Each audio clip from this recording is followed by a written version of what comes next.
کہ حضرت فاطمہ زہرا رضی اللہ تعالیٰ عنہ کے گھر میں مہینہ مہینہ چولہا نہیں جلتا تھا، مہینہ مہینہ۔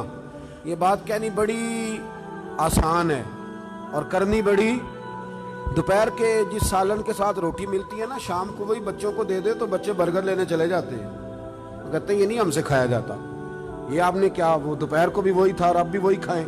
اور مہینہ مہینہ چولہا نہ جلنا، ہر کتاب میں آپ کو ملے گا کہ مہینہ مہینہ بس سرکے پہ، کھجور پہ، دودھ پہ گزارا ہے، مہینہ مہینہ چولہا نہیں جلا۔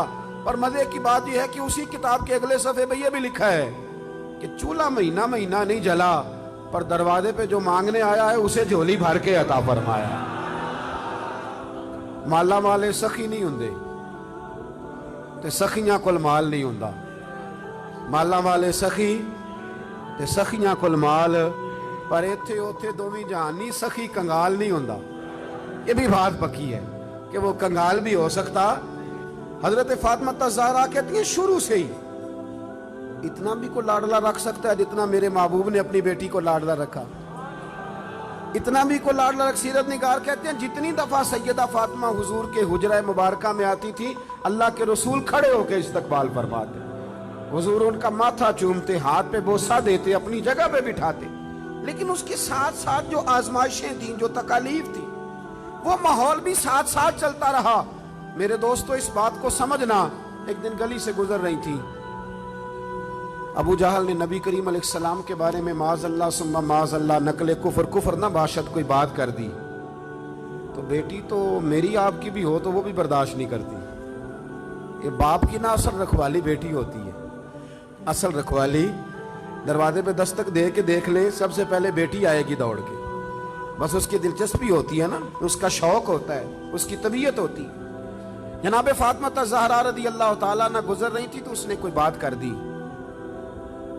بی بی صاحبہ سے برداشت نہیں ہوا، بڑی حوصلے والی تھی، صبر والی تھی، باتیں کم کرتی تھی، برداشت نہ ہوا تو فرمانے لگی ابو جہل تو بڑا رسوا ہے، میرے باپ کو تو اللہ نے بڑی عزتیں عطا فرمائی۔ اس نے غصہ کیا اور معاذ اللہ تھوڑا سا نا اس نے مار دیا جناب فاطمہ زہرا کو۔ تھوڑی غور کرنا میری بات پہ، کبھی انسان تھوڑی سی چکی سے پیس کر باہر نکالا جائے نا تو کندن بن کے نکلتا ہے، مزہ آ جاتا ہے اسے جینے کا۔ ہمیں نا شوق بن گیا آسانیاں ہی آسانیاں، مطلب ہمارے ملک میں ڈپریشن کے اور ٹینشن کے مزید لاکھوں میں ہو گئے، اس لیے کہ تھوڑی سی بھی تکلیف برداشت کر سکتے نہیں۔ جو بس جس کے پیچھے چل رہا ہے نا وہی اس کا اپنا ہے، جس نے ذرا سی تنقید کر دی وہ تو بس ختم ہو گئی بات، وہ تو رہا ہی نہیں ہمارا۔ حضرت فاطمہ زہرا کو جب اس نے مارا نا تو جناب فاطمہ زہرا روتی ہوئی گھر آئی۔ سیدہ خدیجہ الکبریٰ کہتی ہیں میں نے حضور کو اتنا پریشان کبھی نہیں دیکھا جتنا آج پریشان ہوں۔ حضور اٹھے، کبھی برادری سے شکوہ نہیں کیا، بڑے بڑے ظلم کیے قریش نے، کبھی شکوہ نہیں کیا، لیکن صاحبزادی کو مارا نا تو محبوب فرمانے لگے فاطمہ ابو سفیان کے پاس جاؤ اور ان سے جا کے کہو کہ اس نے یہ کیا ہے، اور ان سے کہو کہ آپ برادری کے بڑے ہیں، اگر آپ نوٹس لیتے ہیں تو ٹھیک ہے ورنہ میں خود بات کرتا ہوں۔ جناب فاطمہ کہتی ہیں جب میں گئی تو جناب ابو سفیان نے مجھ سے بڑا ہی پیار کیا، بڑی محبت کی، مجھے ساتھ اٹھایا، ابو جہل کے پاس لے گئے، کہا شرم نہیں آتی، اپنی عمر دیکھ اور بچی کی عمر دیکھ، حیا نہیں آتی، اس نے گردن جھکا لی۔ تو فرمانے لگے مارو بیٹے اس کے منہ پہ تھپڑ۔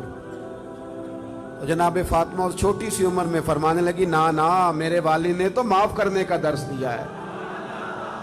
یہ جو لوگ بدلہ لیتے ہیں نا، بدلہ لیتے ہیں، یہ بدلہ لے کے بے چین رہتے ہیں۔ اگر مزہ لینا ہے نا کسی چیز کا پھر معاف کر کے دیکھو، بدلہ لے کے تو بے سکونی ہوتی ہے، معاف کر کے نا، معاف کر کے دل دریا سمندروں ڈونگے کون دلاں دیاں جانے آپ سہ کے دیکھیں کبھی۔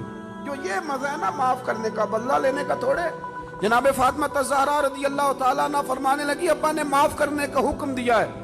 ابو سفیان نے ہاتھ اٹھایا اور پکڑ کے نا بی بی صاحبہ کا ہاتھ، سیدہ پاک کا ہاتھ پکڑ کے تو 2-3 دفعہ مارا ابو جہل کے۔ فرماتی ہیں جب مارا تو میں ہنسنے لگی اور میں بڑی راضی ہو کے واپس آئی۔ جب واپس لوٹی نا دروازے سے داخل ہوئی، کیا منظر ہے، یہ بھی کیا انوکھی محبت ہے، کہاں سے تاریخ ڈھونڈے گی، یہ بھی ایک جذبہ ہے، یہ بھی ایک کیف ہے۔ فرماتی روتی ہوئی آئی تھی تو حضور پھر بھی رو پڑے، اور ہنستی ہوئی آئی تو حضور پھر بھی رو پڑے۔ محبوب روئے مجھے سینے سے لگایا، بیٹے کیا ہوا؟ یا رسول اللہ وہ مجھے کہہ رہے تھے مارو، میں تو منع کر رہی تھی پر انہوں نے میرے ہاتھ پکڑ پکڑ کے مارا ہے، پکڑ پکڑ کے۔ اللہ کے محبوب بات سن کے بڑے خوش ہوئے اور حضور نے ہاتھ اٹھا کے دعا کی کہ اے اللہ، ابو سفیان نے میری بیٹی سے محبت کی ہے۔ اللہ کرے آپ کو سمجھ آئے میری بات کی۔ اے اللہ، ابو سفیان نے میری بیٹی سے محبت کی ہے، اسے خالی نہ رکھنا۔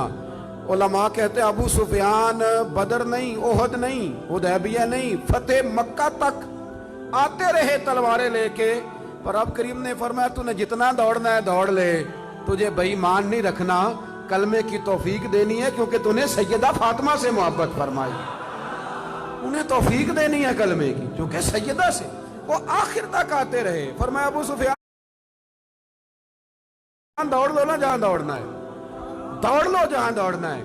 تو وہ جو باقی سارے بے ایمان مر گئے اور جناب ابو سفیان کو توفیق نصیب ہوئی، انہوں نے کلمہ پڑھا۔ میرے رسول پاک نے ایک جنگ میں اپنے گھوڑے کی لگام تک ان کے ہاتھ میں دی، اور وہ جب ایمان ثابت کرنا ہوتا ہے جناب ابو طالب کا تو وہ روایت پڑھتے ہو کہ نبی کریم نے فرمایا کہ میں نبی ہوں، یہ بھی جھوٹ نہیں، اور میں عبد المطلب کا پوتا ہوں، یہ بھی جھوٹ نہیں۔ تو اس حدیث کے راوی بھی تو جناب ابو سفیان ہی ہے نا، وہی تو اس کو روایت فرماتے۔ تو میرے بھائی، جناب فاطمہ الزہرا رضی اللہ تعالی عنہ سے جس نے بھی پیار کیا، جتنا بھی پیار کیا، جس رنگ میں بھی پیار کیا، عارف رومی نے لکھا ہے، وہ کہتے ہیں کہ ایک دن حضرت بلال حبشی بیٹھے تھے، میری باتوں کی سمجھ تو آ رہی ہے نا آپ حضرات کو؟ فرماتے ہیں ایک دن نا بیٹھے تھے حضرت بلال حبشی، تو اور بھی کچھ غلام بیٹھے تھے، تو حضرت بلال حبشی کہنے لگے یا رسول اللہ کوئی حکم؟ فرمایا نہیں، سارے کام آج کے ہو گئے، حضور اجازت ہے جاؤں؟ اجازت لے کے نکلے تو ایک صحابی عرض کرنے لگے یا رسول اللہ یہ اکثر اجازت لیتے ہیں، بلال کہاں جاتے ہیں؟ حضور نے فرمایا جا دیکھا جا کے کہاں جاتا ہے، بات ہی ختم کر۔ ویسے یہ بھی ایک مزہ ہے اگر آپ کبھی لیں تو، کچھ لوگوں کو نا صرف تجربے سے ہی سمجھ آتی ہے، آپ جتنی مرضی دلیلیں دیں ان کی عقل میں بات اترتی۔ فرمایا تو جا کے دیکھا۔